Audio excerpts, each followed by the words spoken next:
Hello classmates! For my review topic, I got self-analysis tools.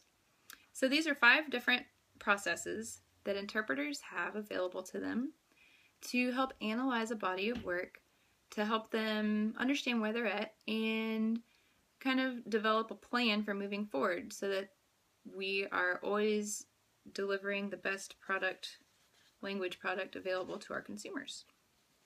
So there's 5 different processes that I'm going to walk us through, and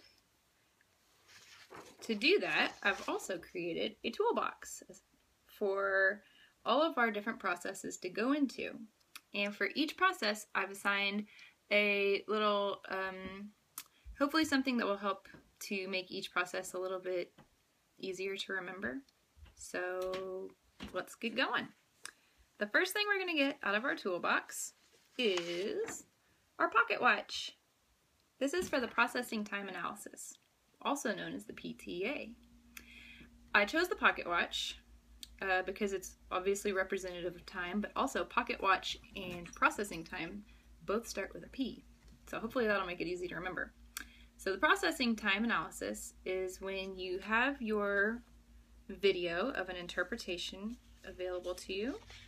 You want to start your pocket watch when the source message starts, and you count how many seconds it takes you to create the target language product, and you write down how many seconds it takes on your processing time worksheet.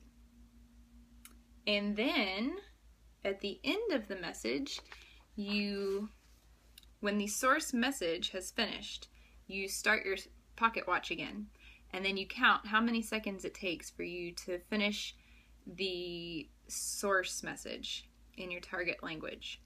So from the time that the presenter or initial communicator finishes their message to the time it takes you to finish that message in your target language, how many seconds in between those two things, how long did it take?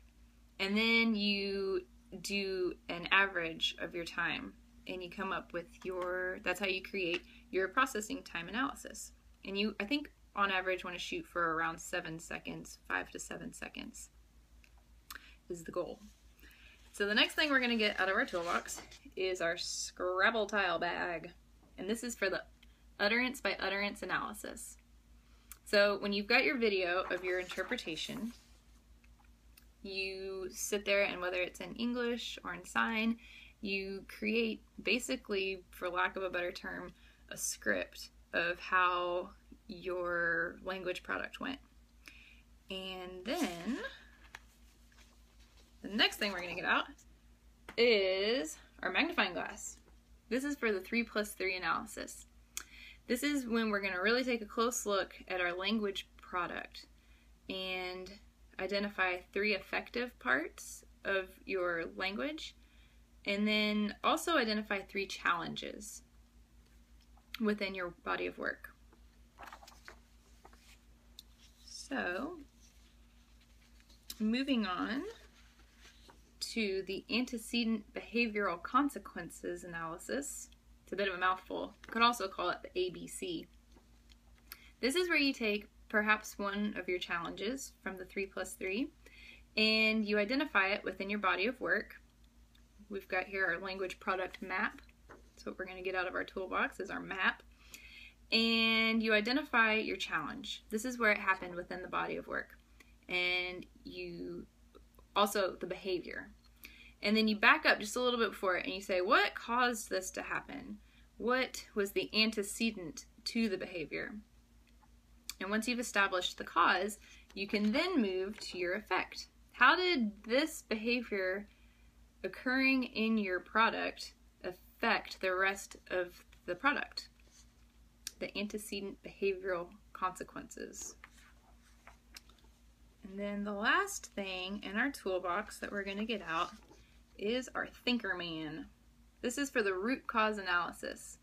This is when you take one of your challenges and you ask yourself why it happened. And you keep asking yourself why did it happen, until you get down to one of 4 different reasons that this challenge occurred within your work. The first reason that it possibly occurred will be a language. Is it a language issue? ASL or English? The second is it an interpreting problem? Does this only occur when you're interpreting? The next one is life. Maybe you're just having an off day.